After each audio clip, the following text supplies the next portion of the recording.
The move happened so fast that half the people in the room missed it entirely. One of them leaned forward. "Do it again." The room went quiet. Everyone turned toward Bruce Lee. He was standing near the center of the floor, relaxed, still, not breathing hard. They waited. He didn't move.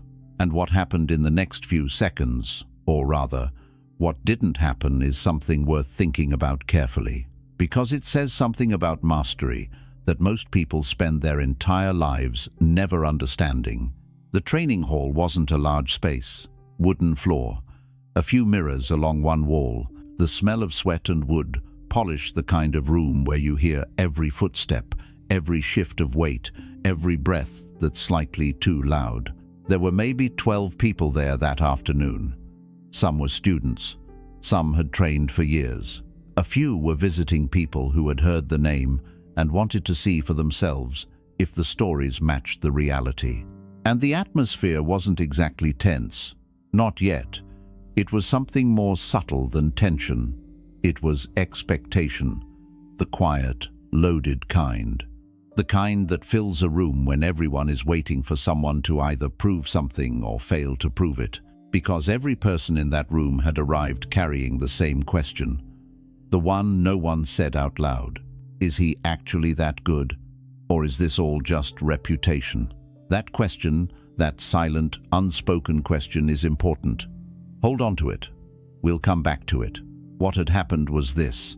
Bruce Lee had been working through a combination, not performing it, not teaching it, just drilling it the way a carpenter sands the same edge of the same piece of wood over and over, not because it needs to be finished right now, but because that's how the hand learns. That's how the body stops thinking and starts knowing. And at one point, one exchange happened with such economy of motion, so completely without waste, that a few people near the back actually looked at each other. Not the kind of look that says, "Did you see that?" The kind that says, "Did you catch that?" Because there's a difference. Something impressive is something you watch. What happened in that room was something you almost missed. And the almost missing is what made it real. The man who spoke up wasn't being rude. That matters. He wasn't challenging Bruce Lee or trying to prove anything or set some kind of trap. He was genuinely curious. And he genuinely felt that asking was reasonable. "If it works," he said, "show it again." A few people around him nodded. It was a logical request. In most training environments, that's exactly what you do. A teacher demonstrates. Students observe. The movement gets repeated until it's understood. So the request made sense. What happened next didn't. Bruce Lee looked at him for a moment. Then he simply shook his head, not impatiently, not dismissively, not with the expression of someone who has been insulted or underestimated. Just no, quietly. And then he turned back to what he was doing. The room didn't know what to do with that. A couple of people shifted their weight. Someone cleared their throat. The man who had asked the question sat back slightly, not offended exactly, but visibly uncertain whether he had missed something, whether the refusal contained information he hadn't decoded yet, because the refusal had no explanation attached to it, no lecture, no line about the nature of combat or the philosophy of presence or the way of the warrior. Just a quiet no, and then silence. And that silence was heavier than anything Bruce Lee could have said. Now here's the part that most people never get to. The part that lives underneath the surface of this story. The part that most of us miss, not because we're not paying attention, but because we've been trained to look in the wrong direction. We're taught from a very young age that proof is performance, that if something is real, it should be demonstrable on request, that if you have a skill, you should be able to show it when asked, that withholding a demonstration is either arrogance or insecurity, probably both. But what if that's backwards? What if the most dangerous thing you can do to real skill, to genuine, deep, hard-built ability, is to turn it into a show? One of the senior students understood this first. He had been in that room long enough to recognize what was actually being protected in that moment. Not a technique, not a secret formula, not some private advantage that Bruce Lee was unwilling to share, something much harder to explain and much more valuable. Here's what he understood. The moment you repeat something on request, not because the work demands it, not because the training calls for it, but because someone in the room wants to see it, the entire nature of what you're doing shifts. You're no longer training, you're performing. And those two things look almost identical from the outside. But from the inside, they are completely, fundamentally different. When you perform, your attention moves. Instead of asking, what does this movement need to be, you start asking, what does this movement need to look like? That is a small shift in question. It is an enormous shift in everything that follows. Because the moment you start editing yourself for an audience even slightly, even unconsciously, you have introduced a filter between you and the work. And that filter has a cost. You pay that cost a little at a time, slowly, invisibly, until one day you realize that you've been practicing the performance of a skill instead of the skill itself. Bruce Lee had spent years fighting that drift. Not because performing was wrong, there's nothing wrong with performance, but because performing had nothing to do with what he was trying to build in that training hall on that afternoon. Think about what that actually means for a moment. Think about the discipline that requires. Most of us, and be honest here, most of us have a version of ourselves that exists specifically for other people. A version we turn on when someone is watching. A version that works slightly harder, stands slightly straighter, tries slightly more visibly. And we've told ourselves, that's fine, that it's just awareness of our environment, that it doesn't affect the work, but it does. It always does. Because the version of you that's performing is not the version that's growing. The performer is managing perception. The practitioner is building capacity. Those are not the same activity. They do not produce the same results. And you cannot do both at the same time with full attention. That's what was actually at stake in that room.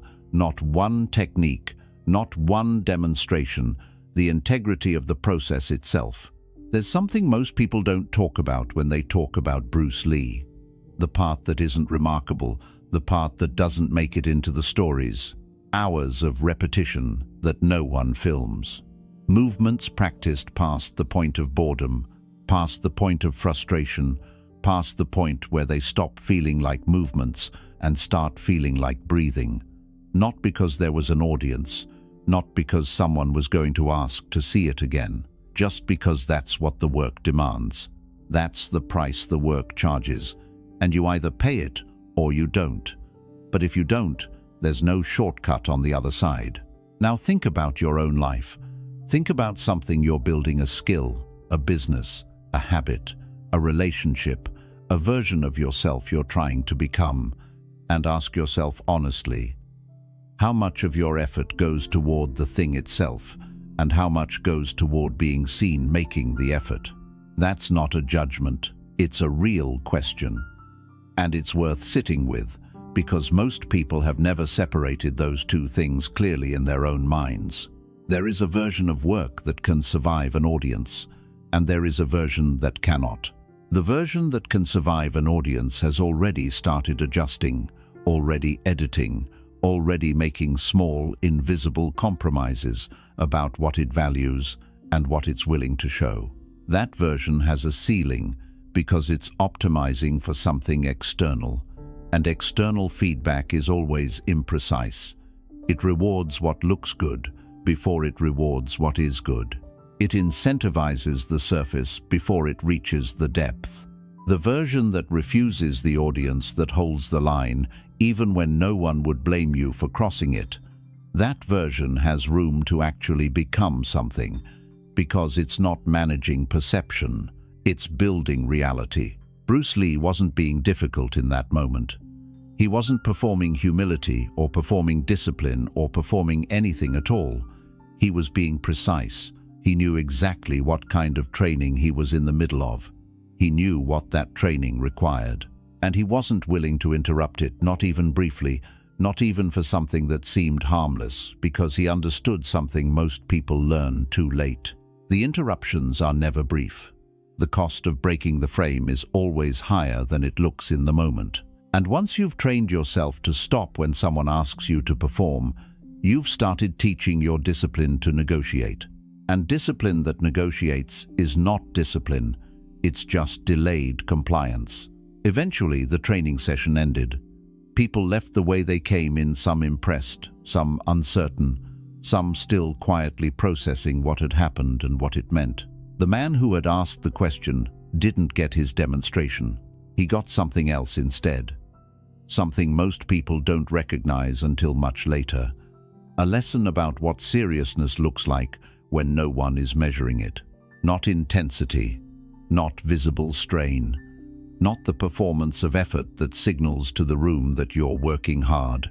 Just a man who knew the difference between what the work was for and who it was for, and who made that choice clearly, quietly, every single time, even when the cost was just the approval of a room full of people who would have forgotten the demonstration by the following week. Some people came to see what Bruce Lee could do. Bruce Lee came to build what he hadn't finished yet. And that gap, that quiet gap between those two intentions, is where almost everything real gets decided. Not just in martial arts, in anything that actually matters. The question is never whether you have an audience. The question is whether the audience is running you.